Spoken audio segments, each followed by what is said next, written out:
প্রত্যেকটি জায়গায় একটা যাত্রী চাও নিবারণ এবং একটা সুন্দর একটা উক্তি দিয়ে যান।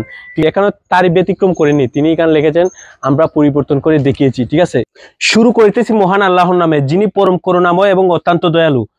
সো আপনারা জানেন যে প্রাকৃতিক জিনিস আসলে সুন্দর, তাও আবার যদি প্রাকৃতিক জিনিসগুলোকে একটু মডিফাই করেন, একটু সাজান, তাহলে এই জিনিসটা আরো সুন্দর হয়। তাই ধারাবাহিকতা আপনারা জানেন যে এই যে আপনার সুমন ভাইয়ে অনেকগুলো যাত্রী ছাউনি বানাইছে, ধরেন রামগঙ্গায় বানাইছে, চণ্ডীচড়া বানাইছে, তারিক ধারাবাহিকতা সুরমা চা বাগানে একটা যাত্রী ছাউনি বানাইছে, এটা হলো মাধবপুর উপজেলায় অবস্থিত। সো এই যাত্রী ছাউনিটা বানাইছে, এটা কিন্তু অনেক সুন্দর। ঠিক আছে, আপনারা অনেকেই বলেন যে যাত্রী ছাউনিগুলা যে কিনা এগুলা বানাইল ছিল বাট এরকম ছিল না আগে। আপনারা অন্য একটা ফুটেজ আমি দেখাই দিব যে আগে কেমন ছিল আর এখন কেমন। ঠিক আছে, মানে একদম ভিন্ন বলতে অনেক সুন্দর করে মডিফাই করা হয়েছে। ঠিক আছে, সো আমি যদি একটু দেখাই এক্সপ্লোর করে আপনাদেরকে ঘুরে ঘুরে, এটা আপনারা জানেন যে কে বানাইছে, এটা বেশটা সুমন ভাই বানাইছে। সো আমি এখন এটার ঘুরে ঘুরে দেখাবো যে কোথায় কি আছে এবং কেমন ওভারঅল মানে বিষয়টা দেখাবো। আমি যেখানে আছি এটা হচ্ছে আউটডোর। ঠিক আছে, এখন প্রচন্ড রোদ, আপনাদের জন্য বানাচ্ছি কারণ আপনাদেরকে মানে যেভাবে ভালোভাবে দেখানো যায় যে কিভাবে সুন্দর, মানে গরম হোক সমস্যা নাই, বিকাল আসলে কিন্তু অনেক টাইম স্পেন্ড করতে পারেন। এখানে কিন্তু বসার মতো মানে শীতলক্ষ জায়গা আছে, যে ঠান্ডা জায়গা আছে, ধরেন ছায়ের মধ্যে বসা যায়, কিন্তু ভিডিওটা সুন্দর হইতো না। তাই আপনাদেরকে দেখানোর জন্য যা শুরুতে দাঁড়াইয়া ভিডিওটা বানাইতেছি। আর এদিকে কিন্তু মানে বসার জায়গা আছে। ঠিক আছে, আপনারা যদি দেখেন এখানে বসতে পারবেন, এইদিকে বেঞ্চ আছে, এগুলা গাছের তলে বেঞ্চ আছে, বসা যায়। ঠিক আছে, সো আমি যদি একটু একটু করে দেখাই, এই যেখানে একটা প্রথমে দেখতে পাবেন একটা গাছ। ঠিক আছে, এই গাছের তলে একটা বেঞ্চ বানানো হয়েছে। ঠিক আছে, 10 থেকে 12 জন মানুষ বসতে পারবে এই বেঞ্চে, বসে খুব আরাম করতে পারবে। এখানে কিন্তু অনেক ঠান্ডা ফিল বাতাস পাওয়া যায়। ঠিক আছে, এখানে বসতে পারবেন। এগুলা কিন্তু সবগুলা বিদেশি স্টাইলের মানে করানো হয়, মানে প্রাকৃতিককে একটু মডিফাই করে মানে কিভাবে সুন্দর করা যায় সুমন ভাই দেখিয়েছেন। আর এদিকে দেখেন একটা গাছ অনেক সুন্দর, এগুলা কিন্তু আর্টিফিশিয়াল না, একবার অরিজিনাল গাছ। ঠিক আছে, আর এদিকে যদি দেখেন এই যে দেখেন এদিকে ব্রড বেঞ্চ, এগুলো এদিকে বিকালে বসার জন্য। ঠিক আছে, এগুলো গ্রুপিং, আপনার বন্ধু বান্ধব অনেকে এসে একসাথে এসে এখানে বসতে পারবেন, রেস্ট নিতে পারবেন। এবং এইদিকে যদি দেখাই, এই যে দেখেন এটা হলো মানে আপনারা জানেন যে চা বাগানে বানাইছেন ব্যারিস্টার সুমন ভাই, এবং তিনি কোনো ধর্ম বর্ণ কিছু বুঝেন না, তাই তিনি শুধু মানুষ বুঝেন। ঠিক আছে, মানুষের উপকার করতে চান। এই যে তারই ধারাবাহিকতা তিনি দেখেন, সবগুলা বাসার ঐতিহ্য মানে মানুষকে মনে করে দেওয়ার জন্য এই ঐতিহ্যটা এখানে তুলে ধরে রাখছেন। ঠিক আছে, আর এখানে যদি দেখেন এটা মেবি সাঁওতাল ভাষার একটা এই চিত্র এখানে ধরে রাখছেন, যে এরা একটা অনুষ্ঠানে, যে এরাদের আদিবাসী অনুষ্ঠান হতো বা এদের একটা চিত্র এখানে তুলে ধরছেন। আর এদিকে দেখেন খুব সুন্দর, মানে অনেক সুন্দর গাছ, এগুলা অসাধারণ প্রত্যেকটি গাছ। আপনারা যদি দেখেন, এই যে দেখেন এটা হচ্ছে আউটডোর। এখন আমি ইনডোরে নিয়ে যাব আপনাদেরকে।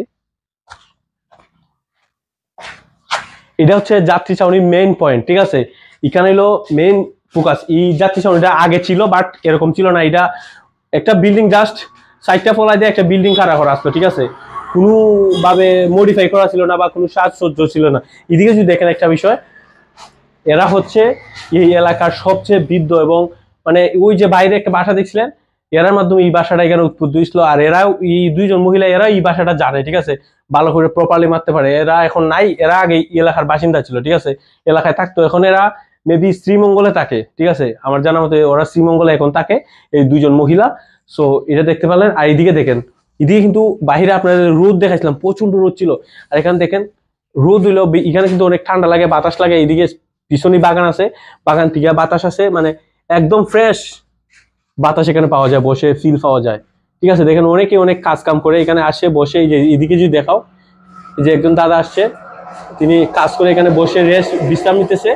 সো রেস্ট নিতেছে তিনি। আরে তুই আউটডোর ধরিস না বেশি, আউটডোর পরে তুই নিবি, তোর আমি শিখাই আর কি, আমার তুই লুকিং দিবে বেশি। ওকে, ইউ আন্ডারস্ট্যান্ড, তুমি বাহিরে চলে যাও। ওকে, তারপর আপনারা যদি দেখেন, এই যে ভিতরটা দেখাইলাম, ভিতরে একটা ইন্টারেস্টিং পয়েন্ট হচ্ছে এখানে দেখতে পাবেন, এই যে দেখেন এখানে দুইটা ডাস্টবিন রাখা হয়েছে, যাতে ময়লা আবর্জনা করে না, মানে পরিবেশটা নষ্ট না করা হয়। ঠিক আছে, আর এদিকে দেখেন একটা চায়ের দোকান আছে, একটা জালমুড়ির দোকান আছে। ঠিক আছে, এখানে আসলে বসে জালমুড়ি চাটা খেতে পারবেন, আর চাইলে চা পাতা নিয়ে যেতে পারবেন, ভালো ভালো চা পাতা আছে এখানে। আর যদি বাহিরটা দেখাই আপনাদেরকে, এই যে এদিকে আরেকটা পার্ট আছে, এটা হচ্ছে একটা পার্ট হচ্ছে আউটডোর, একটা ইনডোর, আর একটা হচ্ছে এদিকে একটা বিল বোর্ডের মতো রাখা হয়েছে। ঠিক আছে, এখানে একটা সুন্দর একটা স্ট্যাচু, মানে সুন্দর একটা আর্টিস্ট ছিল। ঠিক আছে, এই আর্টিস্টটা বর্তমানে জানেন আপনারা যে স্টুডেন্টের যে কি হয়েছিল, আন্দোলন হয়েছিল, ছাত্র আন্দোলন হয়েছিল, আপনারা জানেন। এই ছাত্র আন্দোলনের উপর কি ভিত্তি করে যে আপনারা জানেন তো বাংলাদেশের অবস্থা লড়বড় হয়ে গেছে বা বিভিন্ন সমস্যা হয়েছে। এই ধারাবাহিকতা আপনার সুমন ভাইয়ের উপরে অনেকের কূপ ছিল বা বিভিন্ন ঝামেলার কারণে এই জায়গার চিত্রটা মুছেও ফেলা হয়েছে সাদা কালার দিয়ে। তো যাই না, এখন নতুন করে আবার চিত্র আঁকা হইব। আরেকটা বিষয় হচ্ছে, দেখেন সুমন ভাই প্রত্যেক জায়গায় কিন্তু একটা যাত্রী ছাউনি বানান এবং তিনি একটি লিখা লিখেন, ছন্দ, উক্তি, প্রত্যেকটি জায়গায় একটা যাত্রী ছাউনি বানান এবং একটা সুন্দর একটা উক্তি দিয়ে যান। ঠিক আছে, এখানেও তারই ব্যতিক্রম করেনি। তিনি এখানে লিখেছেন, আমরা পরিবর্তন করে দেখিয়েছি। ঠিক আছে, আমরা পরিবর্তন করতে পারি এবং পরিবর্তন করে দেখিয়েছি। আপনারা আগের চিত্র দেখলে বুঝতে পারবেন আগে কেমন ছিল আর এখন কেমন হয়েছে। দেখেন এখানে লিখছিলেন ব্যারিস্টার সুমন ভাই, সংসদ সদস্য হবিগঞ্জ। এই নামটা কিন্তু মুছা হয়েছে, ঠিক আছে, মুছে ফেলা হয়েছে। তো জানি না কারা মুছছে, তো এটা মুছা আসলে ঠিক হয়েছে কিনা জানি না।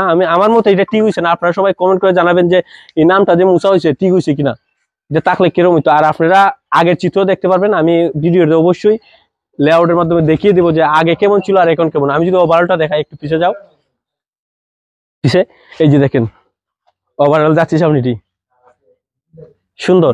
মানে সকাল নেই বিকাল নেই, সারাদিন মানুষ আসে অনেক দূর দূরান্ত থেকে এখানে ঘোরার জন্য, দেখার জন্য।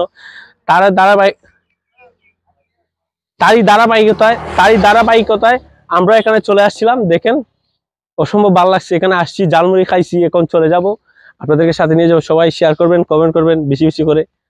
তো বাই বাই।